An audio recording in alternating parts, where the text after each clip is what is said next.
Good morning. Good morning. How's everyone doing today? Well, That's my favorite. When I was a teenager, I developed an interest in entomology. So I ordered this ant farm from Sears and Roebuck, and I got it and I was showing it to my dad, and he said, well, that's all very interesting, son, but where are you going to find tractors that small?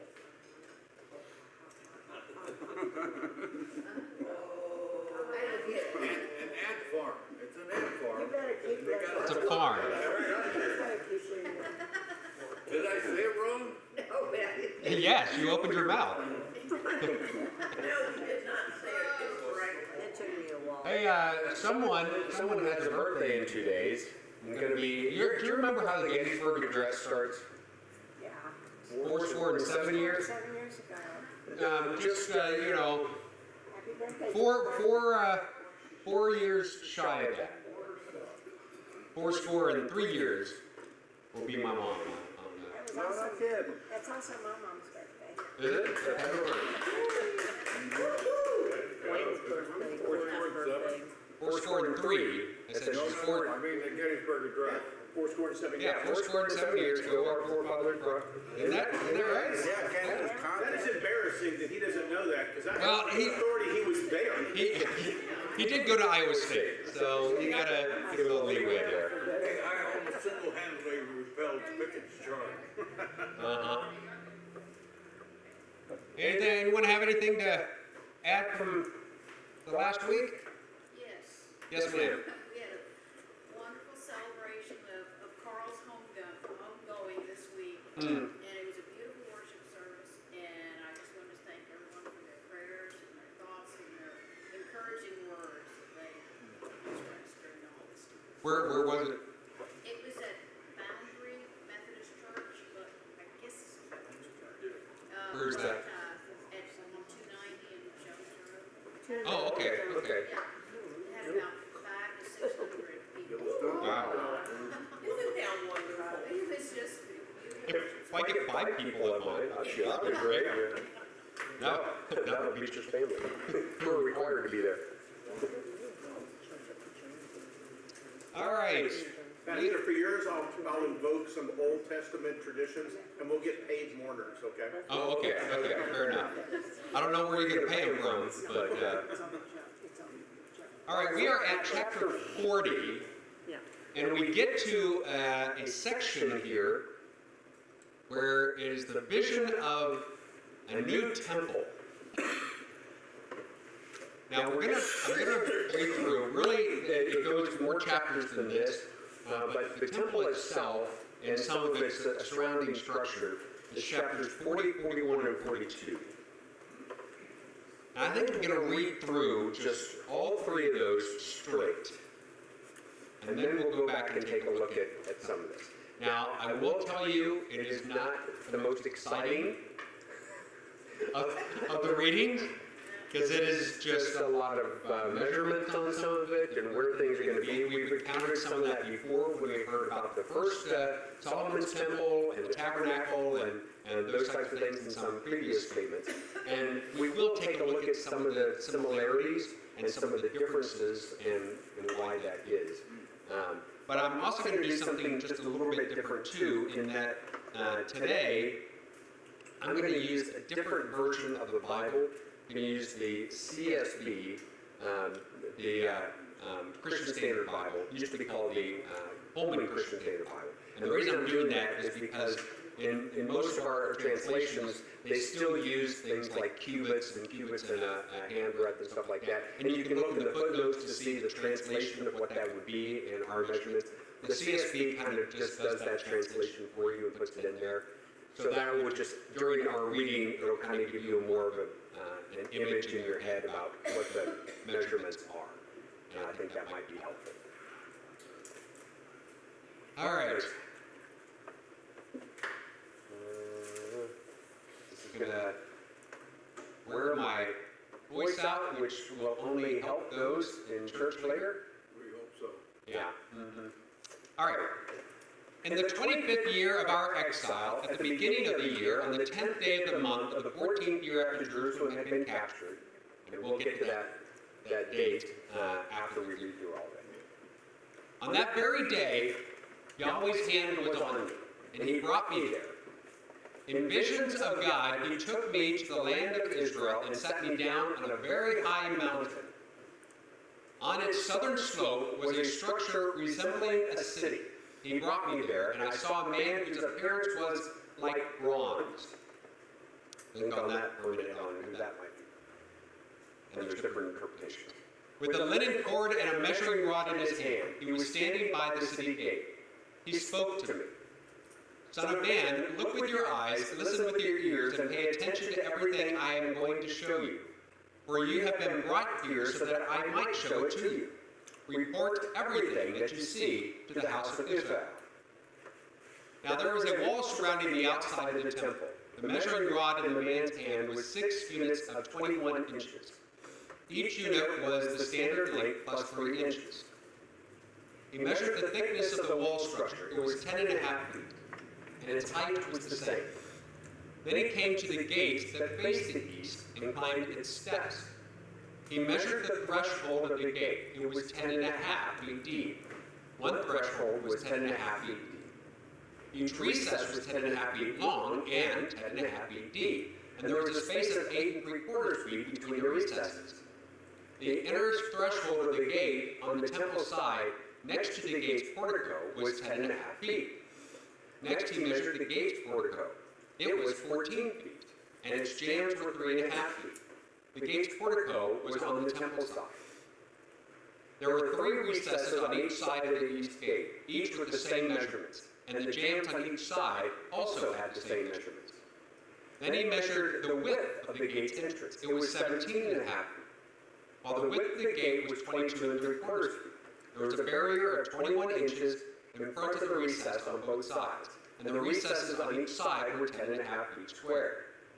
Then he measured the gate from the roof of one recess to the roof of the opposite one. The distance was 43 3/4 feet. The opening and the recesses faced each other. Next he measured the porch, 105 feet. The distance from the front of the gate at the entrance to the front of the gate's portico on the inside was 87.5 feet. The recesses and their jambs had beveled windows all around the inside of the gate. The porticos also had windows all around on the inside. Each jamb was decorated with palm trees. You might remember where else palm trees shows up. Then he brought me into the outer court, and there were chambers and a paved surface laid out all around the court. 30 chambers faced the pavement, which flanked the courtyard's gates and corresponded to the length of the gates. This was the lower pavement. He measured the distance from the front of the lower gate to the exterior front of the inner court. It was 175 feet. This was the east. Next, the north is described. He measured the gate on the outer court facing north, both its length and width.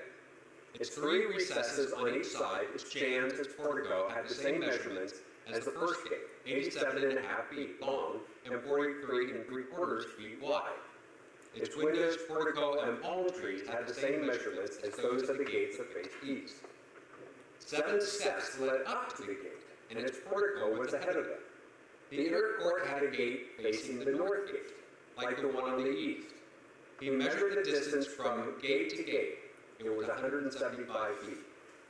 He brought me to the south side, and there was also a gate on the south. He measured its jambs and portico. They had the same measurements as the others. Both the gate and its portico had windows all around, like the other windows. It was 87.5 feet long and 43 3/4 feet wide.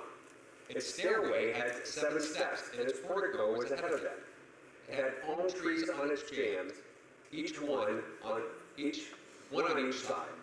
The inner court had a gate on the south. He measured from the gate to gate on the south. It was 175 feet.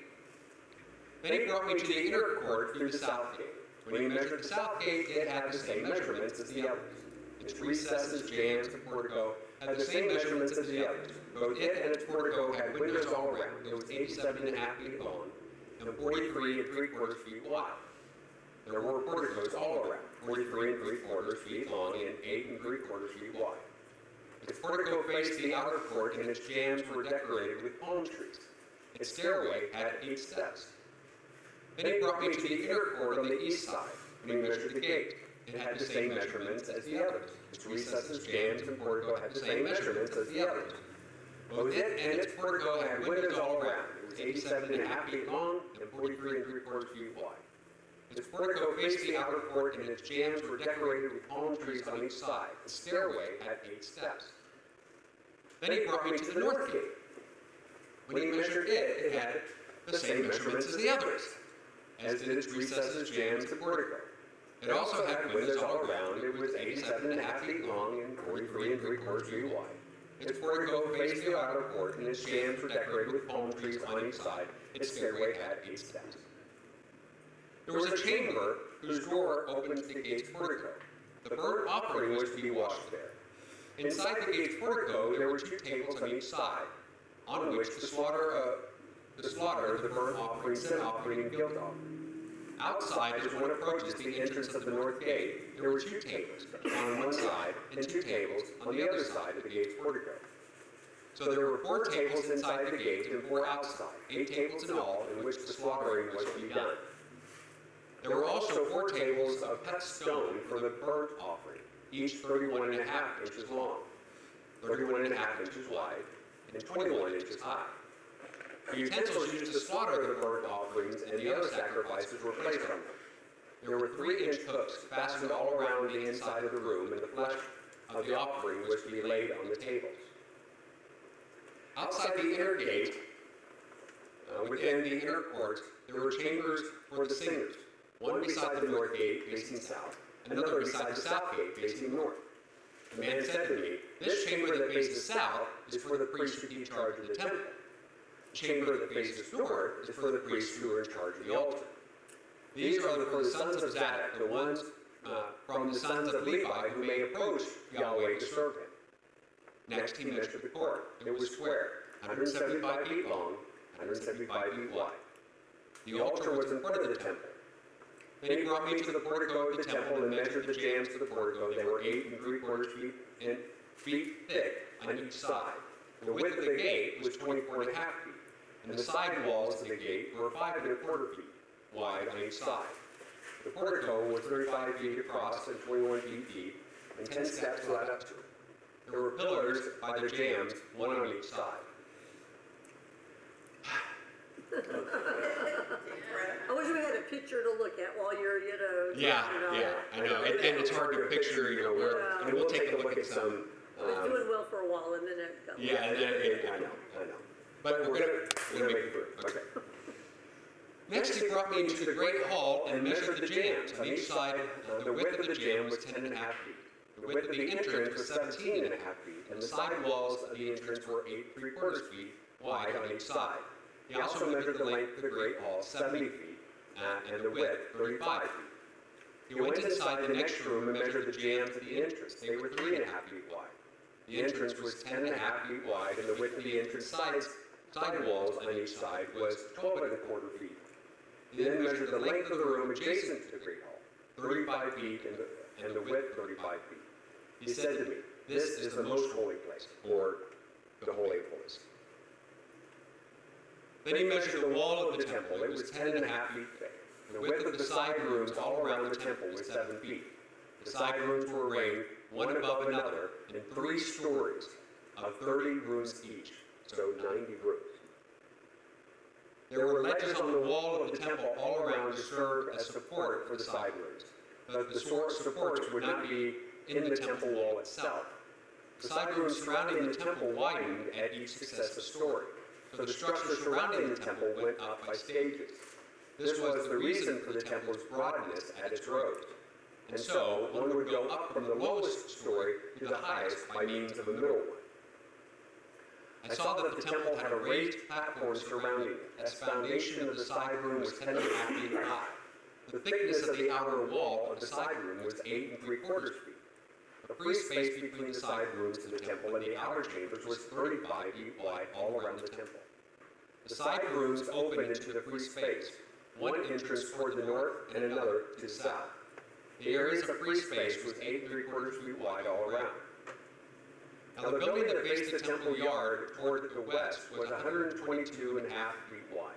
The wall of the building was 8 3/4 feet thick on all sides, and the building's length was 157.5 feet. Then the man measured the temple. It was 175 feet long. In addition, the temple yard and the building, including its walls, were 175 feet long. The width of the front of the temple, along with the temple yard to the east, was 175 feet. He measured the length of the building facing the temple yard to the west, with its galleries on each side. It was 175 feet. The interior of the Great Hall and the porticos of the court, the thresholds, the beveled windows, and the balconies all around, with their 3 levels opposite the threshold, were overlaid with wood on all sides. They were paneled from the ground to the windows, but the windows were covered, reaching to the top of the entrance and as far as the inner temple and on the outside. On every wall all around, on the inside and outside, was a pattern carved with cherubim and palm trees. There was a palm tree between each pair of cherubim. Each cherub had 2 faces. A human face turned toward the palm tree on the one side, and a lion's face toward it on the other. They were carved throughout the temple on all sides. Cherubim and palm trees were carved from the ground to the top of the entrance and on the wall of the Great Hall. The doorposts of the Great Hall were square, and the front of the sanctuary had the same appearance. The altar was made of wood, 5.5 feet high, 3.5 feet long. It had corners, and its length and size were of wood. The man told me, "This is the table that stands before Yahweh." The Great Hall and the sanctuary each had a double door, and each of the doors had 2 swinging panels. There were 2 panels for one door and 2 for the other. Cherubim and palm trees were carved on the doors of the Great Hall like those carved on the walls. There was a wooden canopy outside in the front of the portico. There were beveled windows and palm trees on both sides, on the side walls of the portico, the side rooms of the temple, and the canopies. Then the man led me out by way of the north gate into the outer court. He brought me up to the group of chambers opposite the temple yard and opposite the building to the north, along the length of the chambers, which is 175 feet. There is an entrance on the north, the width of 87.5 feet. Opposite the 35-foot space belonging to the inner court and opposite the paved surface belonging to the outer court, the surface rose gallery by gallery in 3 tiers. In front of the chambers was a walkway towards the inside, 17.5 feet wide, 175 feet long, and their entrances were on the north. The upper chambers were narrower because the galleries took away more space from them than the lower and the middle stories of the building, for they were arranged in 3 stories and had no pillars like the pillars of the courts. Therefore, the upper chambers were set back from the ground more than the lower and middle. A wall on the outside ran in front of the chambers, parallel to them, toward the outer court. It was 87.5 feet long. For the chambers on the outer court were 87.5 feet long, while those facing the Great Hall were 175 feet long. At the base of these chambers, there was an entryway on the east side as one enters them from the outer court. In the thickness of the wall of the outer court towards the south, there were chambers facing the temple yard and the western building, with a passageway in front of them, just like the chambers that faced the north. Their length and width, as well as all their exits, measurements, and entrances, were identical. The entrance at the beginning of the passageway, the way of the front of the corresponding wall as one enters on the east side, was similar to the entrance of the chambers that were on the south side. Then the man said to me, "The northern and southern chambers that face the courtyard are the holy chambers where the priests who approach Yahweh will eat the most holy offerings. There they will deposit the most holy offerings, the grain offerings, sin offerings, and guilt offerings, for the place is holy. Once the priests have entered, they are not to go out from the holy area of the outer court unless they have removed the clothes they minister in, for these are holy. They are to put on the other clothes before they approach the public area, or common area." That's the distinction between what is holy and what is common. When he had finished measuring inside the temple complex, he led me out by way of the gate that faced east and measured all around the complex. He measured the east side with the measuring rod. It was 875 feet by the measuring rod. He measured the north side. It was 875 feet by the measuring rod. He measured the south side. It was, take your guess, 875 feet by the measuring rod. He turned to the west side and measured, surprise, 875 feet by the measuring rod. He measured the temple complex for all four sides. It had a wall all around it, 875 feet long, 875 feet wide, to separate the holy from the common. There we go. Woo. It's kind of big. Kind of big, yes. Very exact. Very exact. Now, yeah. Now, in the other translation, when you don't have our measurements, the measurements are all in multiples of 5, which is it's the most precise of all the measurements that is given in any one of these types of things. And that's one of the distinctions. But what else caught your eye or imagination or memory? The picture of where they prepared the sacrifices. With all the utensils and all the yeah. It almost sounds like the pictures I see of a slaughterhouse. Yeah. With the hooks Yeah. and hanging the carcasses and then Yep. putting them on the table to cut them. And Yeah, had to be quite an ordeal. Especially during before the exile and stuff. It was had to be kind of a science almost. Well, I have a Yeah. diagram of it here, and it's showing a kitchen on each corner, and then I don't know about kitchen, but yeah, let's take a look at some possibilities. Lutheran study Bible. The Lutheran study. Has it on 4 corners, and then also 2 kitchens in the center. They need it, and then all around the square, it says. Is this what you're saying here? There you go, that's exactly what I have. So I'll show a couple other ones here in a minute too. But a big structure Which is north of that? here.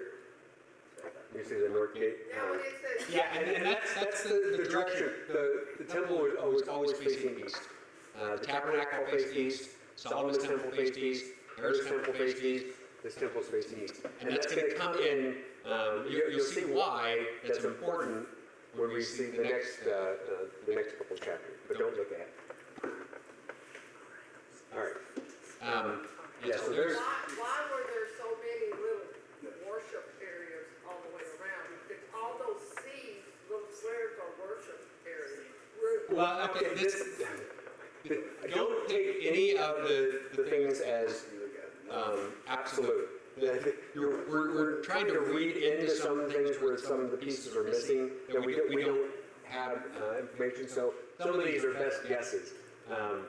But yeah, there's a lot of worship rooms. But that was the case in Jesus' day too, with Herod's temple. And we'll take a look at some of that here in a minute. Is that for demons worshipers or just individuals? Well, this is going to be a whole thing on what is Ezekiel actually describing here. Yeah, so that's a big theological question. Is this the Old Testament setup or what? Yeah, so the structure and the way that this looks is very, very similar to the tabernacle, to Solomon's temple, and to Herod's temple. Now the sizes are different, but the proportions are kind of the same. And in fact, Ezekiel's description of the measurements here, I believe, is identical to those of Solomon. Now Zerubbabel's temple, the second temple, which later became Herod's temple, was actually slightly smaller in that aspect, but the complex was much larger. So if we take a look, well, here's a look at Herod's temple. That is the second temple. The Zerubbabel's temple, the Herod then later. The Zerubbabel's temple was the rebuilding the second temple here. Herod added all of this all around it. I think there's a better picture than this. Yeah, I know it's a little hard to see, but all of this is called Solomon's portico. So there were meeting rooms and stuff all around this area. This is a huge complex here. And some of the description Herod used as some of the template for this huge project, some of the description in Ezekiel, which is kind of interesting. Let's take a That's look. the one that's across the street from the football field. Yeah, so this will give you an idea size-wise of what the Jerusalem Temple, the Herod's Temple complex is. U.S. Capitol, the Parthenon, a football field, the Coliseum, the Georgia Dome, Herod's Temple area. So, big area. You know? A lot of walking. Yeah. Now there's temple comparison between Solomon's temple and Herod's temple. And Solomon, you remember how ornate Solomon's temple was described. You know, the Shiva and stuff coming and just, you know, how ornate. So Herod was not going to be outdone there.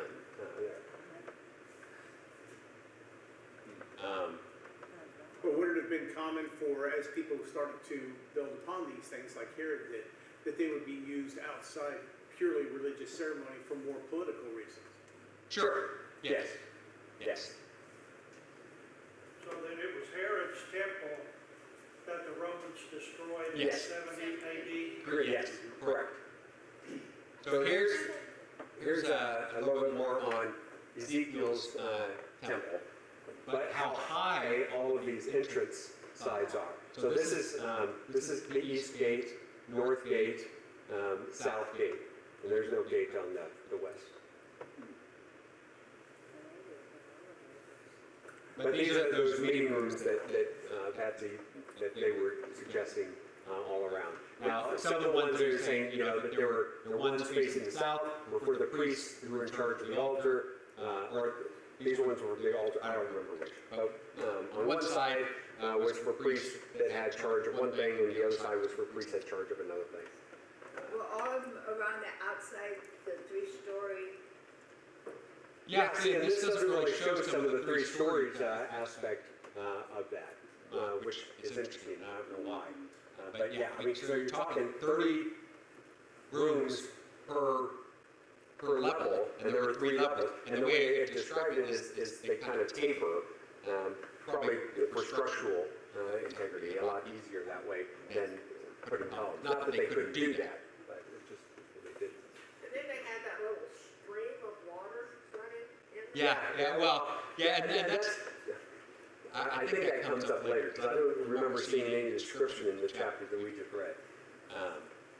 But what else do you find interesting in this description? Scott, was any of this, was any of some of the original Catholic construction What do you mean? loosely based on anything from the original temple? You mean churches and cathedrals? Yes. Yes. So the whole aspect that most congregations that were built for the longest time, I mean up until fairly recent, have congregations that face east for the same reason. And for the reason that the scripture says that he will return again, and the translation can be, he will return from the east. It doesn't necessarily be translated that way. But because of that, they're like, well, we want to face our congregations to the east so that we can see him coming. In other words, the preacher, if he's facing the other way with the congregation, he's out of luck. But cemeteries were done the same way. Cemeteries, especially old ones, are almost all situated so that the headstone faces east. So that when they are raised with Christ, they will see him. But there are exceptions. If they committed suicide. Then many times they were put facing the other way. Yes. Oh, really? Yeah. Wow. Which is just. Longer to get there. Yeah. But I don't think that when Christ returns, it's going to be dependent on, we won't be able to see it unless we're facing the right way. I don't think that's going to be the case. You mean you can miss it? You can miss it, yeah. Man. There's a lot more we need to be. Or I had to go to the bathroom, missed the whole, Thing for salvation. Missed it. What else? Well, the the size of the courts around the temple, That's what is that for, the lesser? Some, yeah, so if we take a, let me pull that back up. Refine.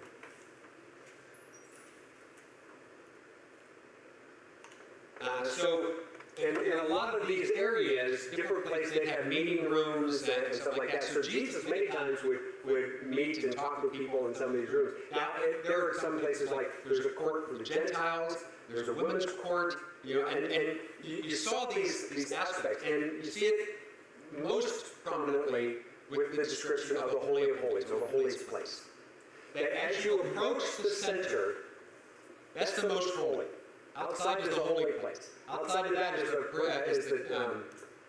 court of the priests.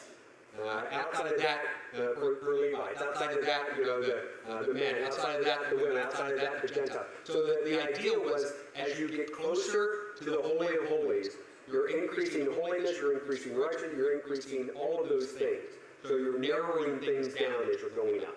Were kids ever allowed in the temple? Probably just in the outer courtyards. But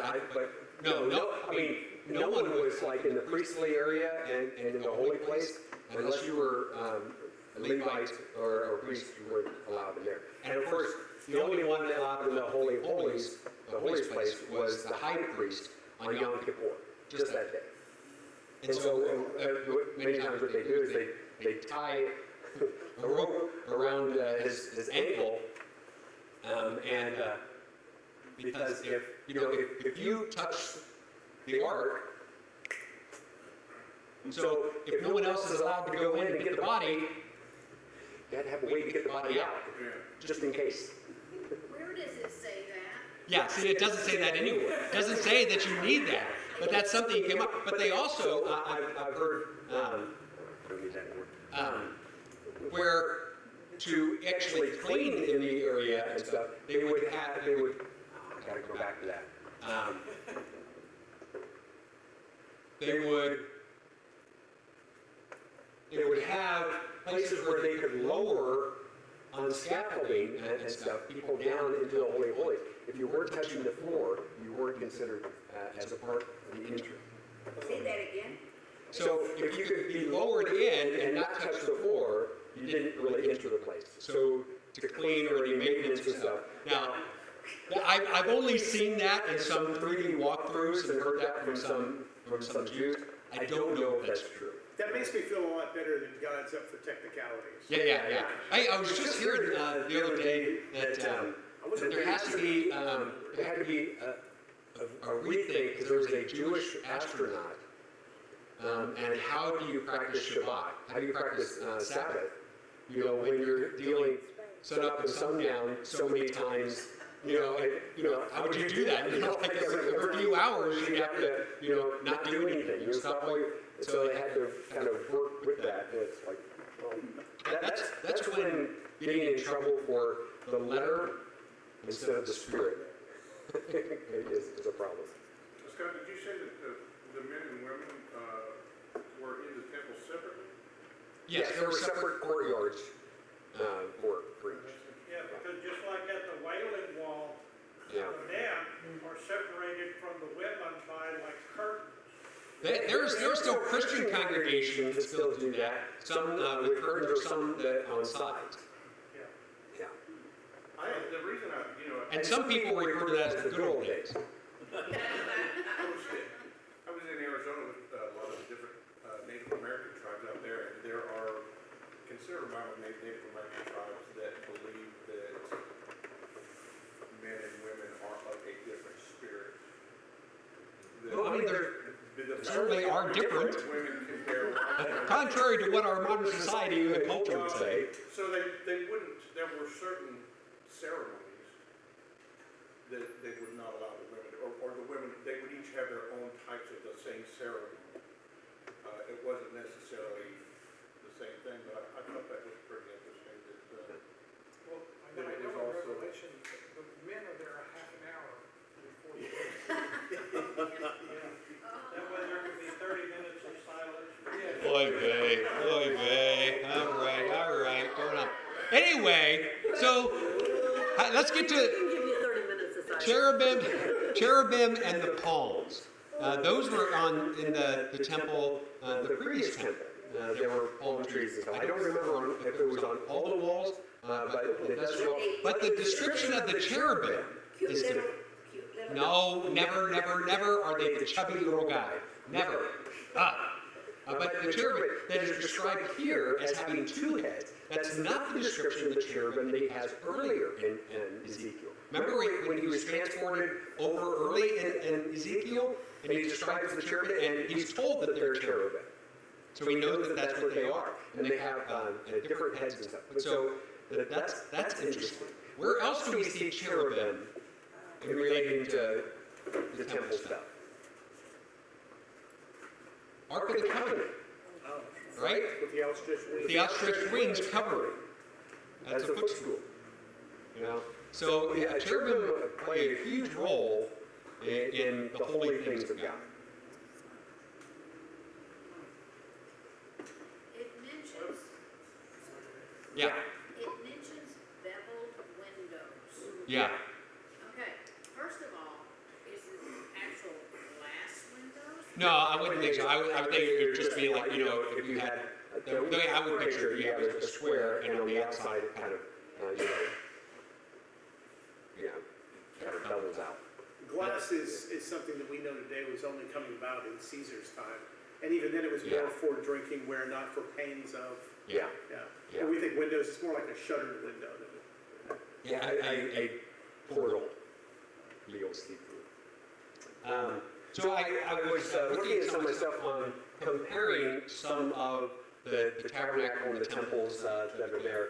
Solomon's temple doubled the tabernacle's dimensions. Where the tabernacle's holy place measured 30 by 15, and the most holy place was a 15-foot cube, Solomon had a place that stretched 60 by 30, with a 30-foot cube for the Holy of Holies. Interesting. The temple rebuilt under the exiles from Zerubbabel was far smaller than Solomon's temple, which is interesting. Of course, the outside was bigger. And then later on, Ezekiel's temple stands apart as an idealized vision rather than an actual building. We'll get to that aspect. Ezekiel describes the temple significantly larger than Solomon's. The temple building itself maintained the exact dimensions of Solomon's.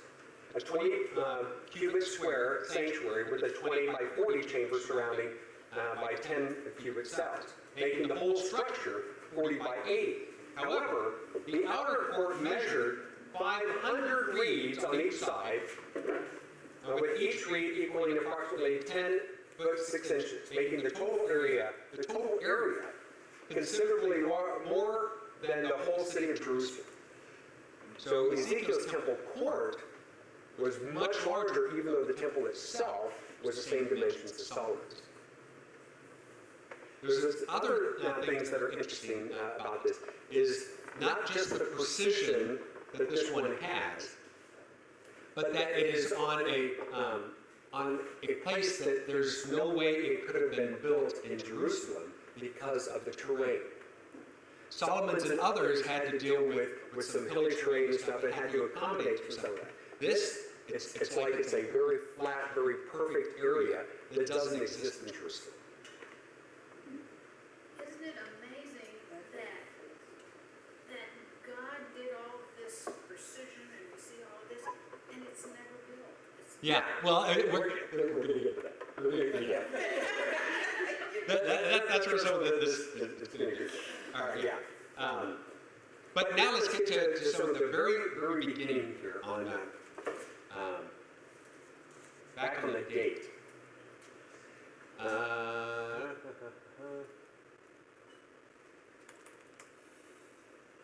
25th year of our exile, at the beginning of the year, on the 10th day of the month, in the 14th year after Jerusalem had been captured, on that very day.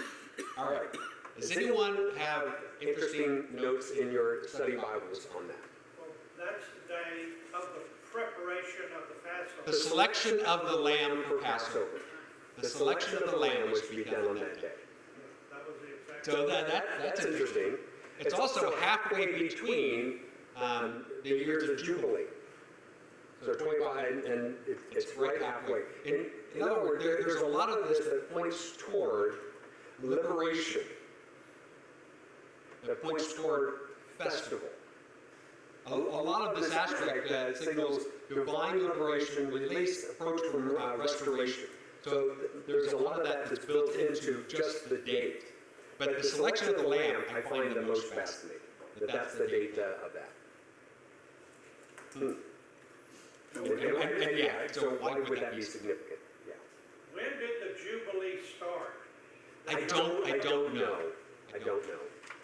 Because it has to have a starting date so you can measure Yeah. the years. Yeah, so I don't know if they were starting that from the time of the exile itself, which is what I would assume, but I'm not sure. But when it was done, when we were looking in, was it Joshua? You know, as each tribe was getting their inheritance, they were each prescribed for a year of jubilation. So did they start everyone synchronize your clocks?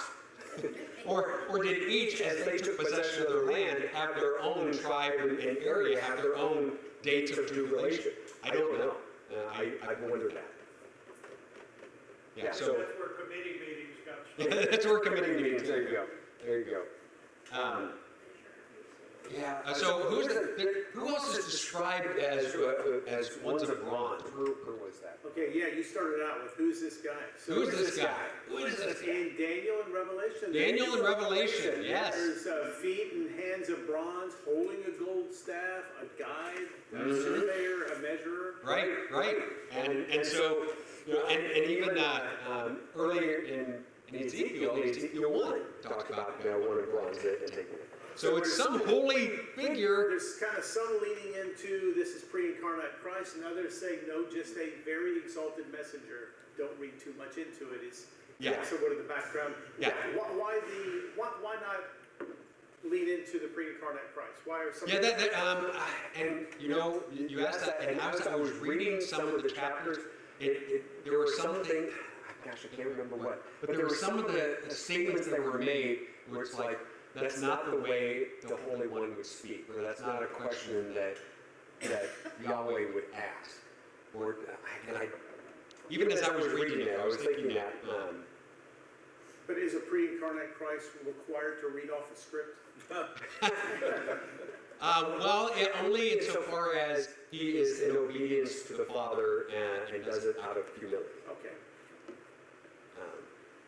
So require no. Requires of himself. Consistent with. But the comment about being a surveyor would make sense with all the specificity. Well, okay, so here comes. Do I want to get this? Oh yeah, another aspect here is that he sets him this vision. He sets him high upon a mountain to receive this divine revelation and specifications. Who might that remind you of? Setting high on a mountain, giving divine revelations, and telling, hey, make sure that you communicate this back. Well, Yeah, Sinai. Moses. That's interesting. And who's the only other one who received that divine revelation kind of from face and was told to deliver? Moses. Interesting aspect there. And there's different cross references on some of these, but okay, we have 15 minutes. Okay, so why hasn't this been built? Does it need to be built? What is it talking about?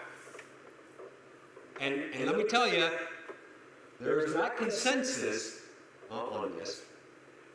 There's fair feelings on this. What do you think? how many times do you have to build it before it'll stay? There are those who say that this must be built before Christ returns. Where Aren't we, they building the third temple? Right. Doing that, just like the red heifers and all of that. Right. There are those who say that has to happen before Christ will come back. Our church body is not one of them, by the way. And it will happen in the millennialism. Well, yeah. So then you get into dispensationalism and millennialism, And they will also sacrifice during that time.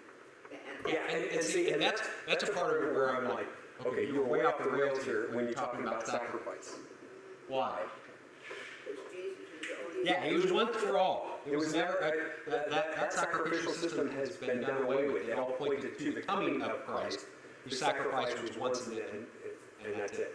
There is no more need for any sacrifice, because if there is, then that means that Christ's sacrifice was insufficient. It's not enough. And we know that it is.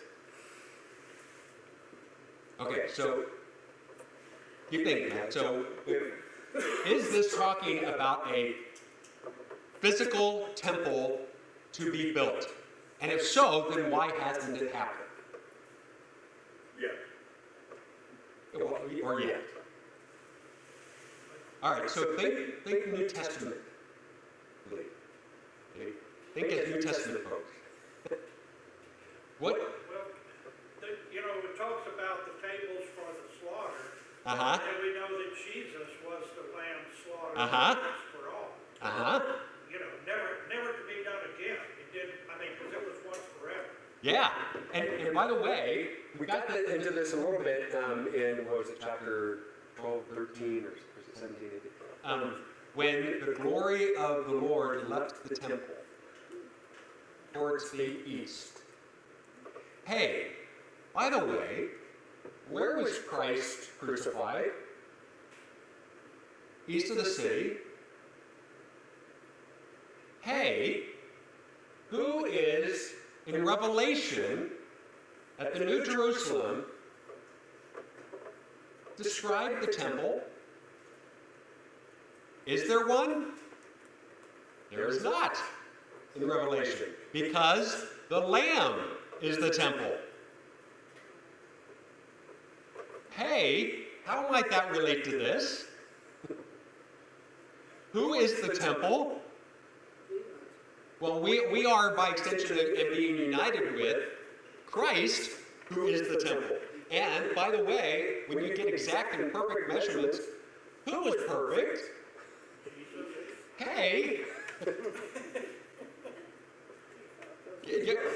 But I will tell you, the challenge in that, for me, is why are there descriptions of sacrificial systems and priests and stuff in this description then? Because wouldn't that be done away with Christ? And so I'm telling you, there's no way that you can look at it and give a description and a interpretation that says, man, that checks all my boxes and I'm good. I don't know anyone that's the case. But for me, and for Lutherans, by the way, it is an eschatological look at Christ. But Ezekiel Eschatological. and the people in this day could not see Christ. Right. Yeah, that's right. That future time that God had appointed before all time began. Yeah. Yeah. And by the way, in coming chapters, I said not to look ahead, but in coming chapters, we're going to see the glory of Yahweh come back into the temple. And remember, when the first time, when Solomon's temple, when it was built and the tabernacle was built, after it was built and all these things were done, then the glory of God, then the presence of Yahweh entered the temple. And that's going to happen here too. Now, part of that is from the reversal of what happened earlier in Ezekiel, when all the atrocities were going on and his glory left the temple. Remember, first it went outside of the temple and then to the gate and then outside the city walls. And now we're going to see it come back. So we're seeing that reversal that God does. But I think it's also pointing prophetically to Christ and his presence coming in. Destroy this temple, and in 3 days it will rise. Exactly. Body of the temple, Yes. temple, body of the temple. Right. Destroy this temple, and in 3 days I will raise it. Yeah, I mean, he's referring directly to himself. But this was their only way for righteousness was through the law. That's And then he fulfilled that on our behalf. That has been done for us. Define eschatological again. End times. End time. Eschatos means end. Yeah. When Christ was presented, when he was born at the temple, they said, I have seen the glory. Yeah. Now your servant can go in peace. Your word has been fulfilled. My eyes have seen your salvation, which you have prepared in the sight of all people. A light to enlighten the Gentiles and the glory of your people Israel. But wasn't that one of the really decisive things that he was preaching, is that soon it's not going to be about these buildings anymore. It's just going to be about me. Right. No, exactly right. You know, And by extension now, everything. and by extension now, through faith in him, we are his ambassadors, him filling us, him taking us, so that there is no longer the temple to go to, there is the temple that goes to. So if the temple is the holiest thing in your city, it's you know, it governs everything that's going on, and you're about to lose that, you're a real threat to society around here.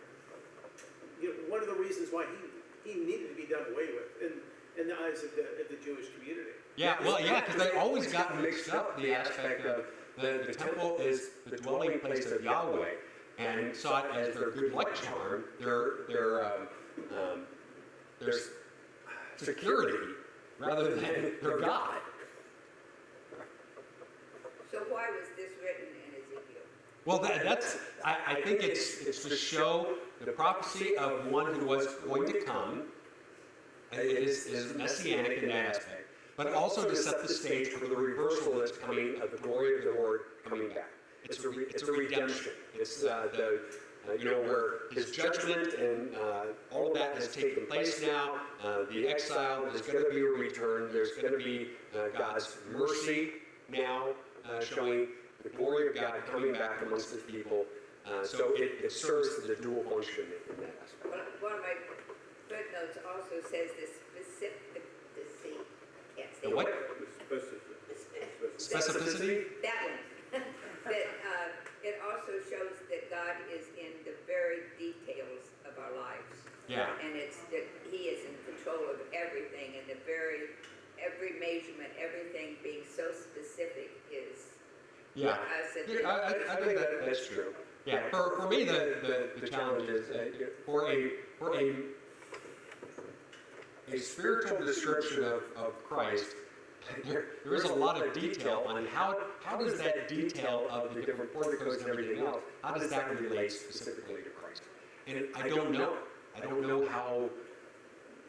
Do you even need to tie that in? You know, whenever you get into aspects of metaphor and allegory and all those types of things, whenever you try to apply too much to it, instead of taking what the base meaning is, you're going to run into problems, right? You know, it's like trying to describe the Trinity. Well, it's like an apple. It has a core and it has a seed. You know, it's like, okay, that doesn't really work, but if you're trying to say there's 3 in 1, 1 in 3, fair, right? You know, you can't read too much into something in any of those things, because when you're talking about God and spiritual, it's far more complicated than our simple metaphors and allegories go. You know. And even parables that Jesus gave, if you try to apply all aspects of spirituality and God to all the parables, it's going to fall. That's not what Jesus was giving. He was giving a reason. This is the purpose of this parable. This is the purpose for this parable, right? You have to look for that purpose, that reason, that story, and not read other things into it. But to me, his exacting preciseness points to his holiness. His perfection, his holiness. Yeah, I think that's as far as I can go on that. Yeah, I think you're right. Yeah. You know, because he ordered all the stars, all the trillions of galaxies in place, and they're still where he appointed them to be. Yeah. And he's got them all named. Yeah. Yeah. I would run out of names after, 10. Oh wait, I guess I got my toes too. 20. I don't remember, but was there ever another temple built after? No. So the strange thing is when we refer to Herod's temple, which was Zerubbabel's temple, that's referred to as the second temple. But really, from the time of Zerubbabel to Herod, they really, you wouldn't really recognize one from the other.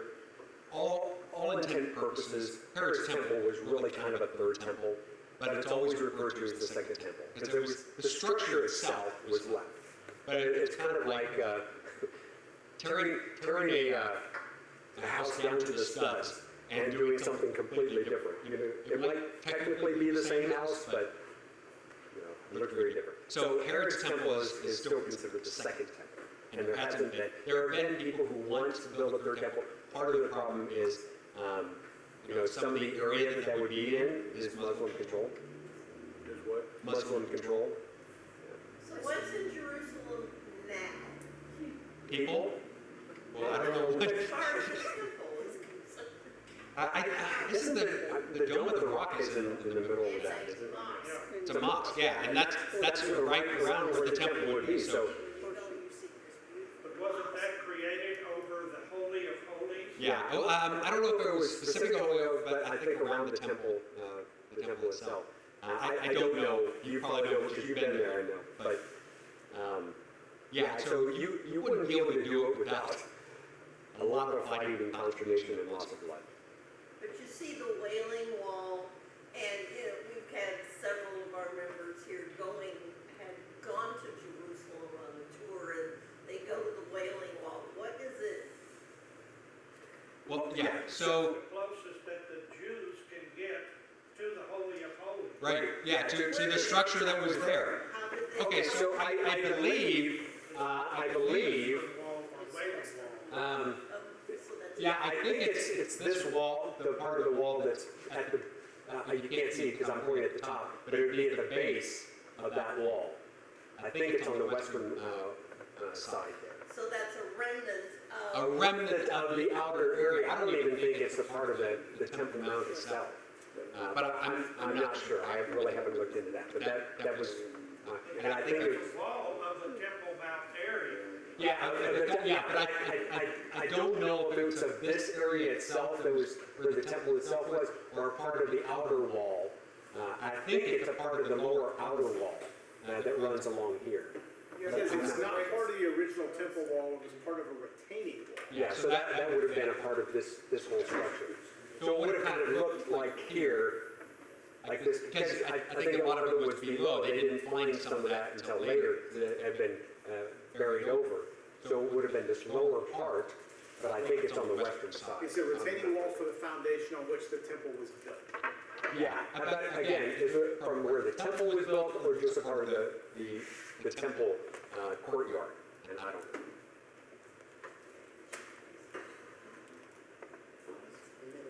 Okay. So yeah, we can make it through 3 chapters. All right. So where are we at? What, 43? That starting next week? Yes. Okay. The return of God's kavod. Okay. Let's go with the benediction. Lord bless you and keep you. The Lord make his face shine on you and be gracious to you. Lord, look upon you with favor and give you his peace.